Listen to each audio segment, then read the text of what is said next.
Hi guys, my name is Sheila McCombs, and I'll be talking today about Miss Magazine and the second wave feminism. Before I get started talking about my actual presentation, I just want to say congratulations for making it to the last presentation of the semester. You guys set the expectations so high throughout the semester with your presentation, so I hope you enjoy mine as much as I enjoyed yours. And I'll get right into it. So my presentation focuses on the second wave of feminism, but I just want to talk through my handout and talk about why I picked the certain things that I picked, the connections to our course, and why I'm so interested in the topic in the first place. Because I don't just want to read off the handout, because you guys can all look at it yourselves. But the reason that I picked this topic is because I'm a woman in journalism. I'm the managing editor for the Fairfield Mirror. I have a minor in digital journalism. So I'm really fascinated by the idea of women being able to tell their own stories, which is basically the ideas behind Miss Magazine. So I break down in my handout the waves of feminism. Just like I think the most important part of this is to remember that the waves of feminism are a pretty controversial idea because it breaks down the women's rights movement into small boxes, like with one singular goal, without talking about the many different groups and goals and achievements. And it also says that the fight for women's rights only occurred during these specific years that I've listed, which we all know is not true. But for our intents and purposes, second wave feminism is from 1963 to 1980, and it's mainly focused in the United States, and at least that's what we're going to be focusing on. So I gave some historical context of what was going on during this time and basically why there was a need for a women's rights movement at all. So during the 50s and 60s, I think we all know a little bit about popular culture in America and the idea of like the 1950s housewife or the ideal woman was based around the idea that a woman worked at home and took care of kids, and that was pretty much it. She didn't have career goals of her own or access to higher education. So I think really what's part of this is the idea that women were treated as second class citizens, not only in the social construct, but because of a lot of legal limitations, which I have listed here.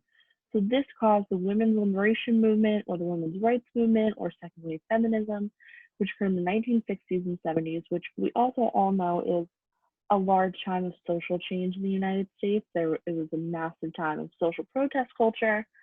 So this is how we get to the launch of Ms. Magazine, which was launched in December of 1971 as a sample and then relaunched in July of 1972 by Gloria Steinem, who I think is someone that we all know, and Dorothy Pittman Hughes, who was also a women's rights advocate along with Gloria Steinem. So one of the most interesting things I found in my research about Miss was the idea of like the commentary of the name. So basically, it is a commentary on the idea that when a woman gets married, she goes from a Miss to a Mrs. So the thing before her name designates whether or not she's married or unmarried, while a man's allowed to stay a Mister at all times.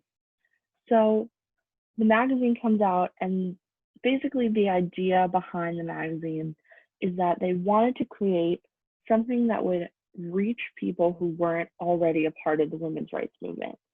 So that meant that newsletters and magazines that had been aimed towards women's issues in the past hadn't allowed for new people who didn't know anything about the women's rights movement to become a part of it.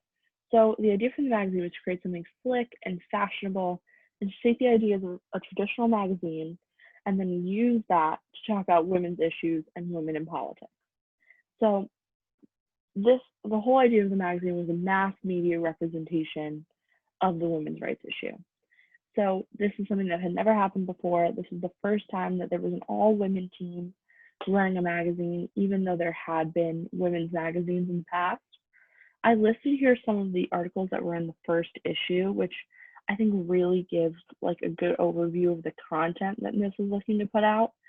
Like talking about why women should care about welfare more, talking about like the presidential candidates in the 1972 election and how they related imposition to women's issues.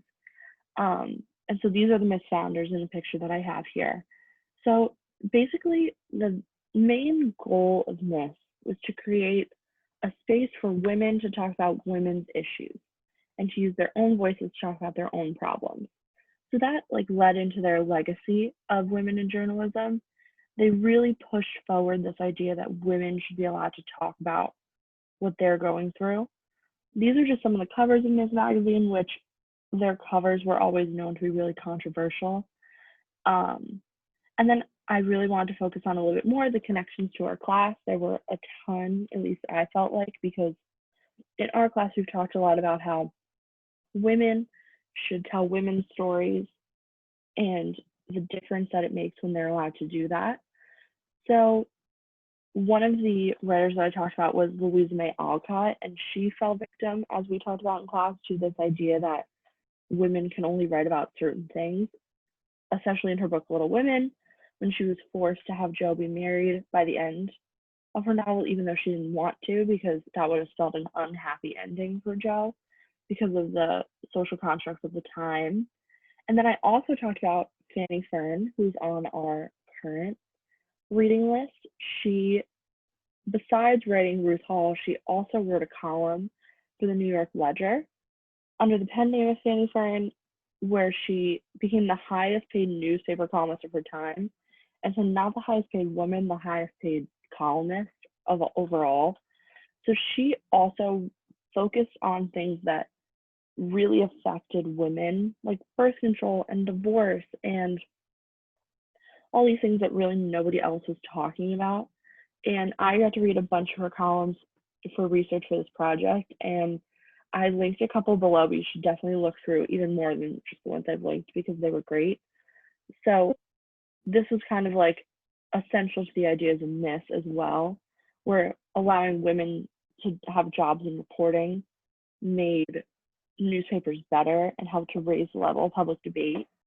So yeah, that's pretty much it. Just basically Ms. Magazine was focused on using women's voices to help tell women's issues, and that was their legacy and their goal, and I think they greatly succeeded. So I hope you guys really liked my handout. I hope you felt like you learned something, and I can't wait to talk to you guys about it on Friday.